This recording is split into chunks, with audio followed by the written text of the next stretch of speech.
Saudara oknum TNI Angkatan Darat berinisial TS ditetapkan sebagai tersangka dalam kasus dugaan pembunuhan kekasihnya di Pondok Aren, Tangerang Selatan.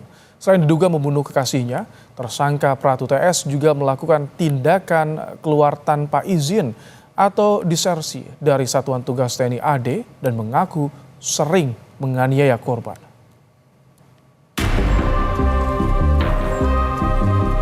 Oknum prajurit TNI Pratu TS ditetapkan sebagai tersangka dan ditahan setelah membunuh pacarnya, perempuan berinisial N, yang ditemukan tewas di Pondok Aren, Tangerang Selatan.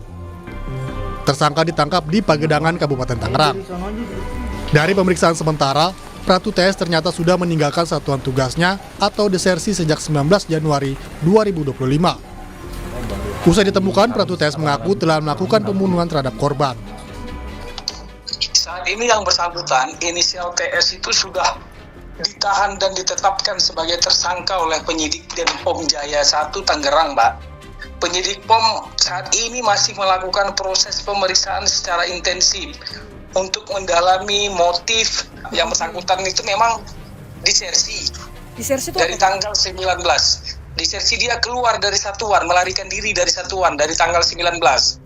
Dikejar lah, setelah dikejar akhirnya yang bersangkutan melaporkan bahwa akhirnya dia mengaku saya melakukan perbuatan terhadap indikasi dari yang bersangkutan pacarnya. Tim penyidik dan Pom Jaya masih mendalami motif pelaku melakukan pembunuhan terhadap korban. Kasus ini akan diproses di pengadilan militer. Tim Liputan Kompas TV.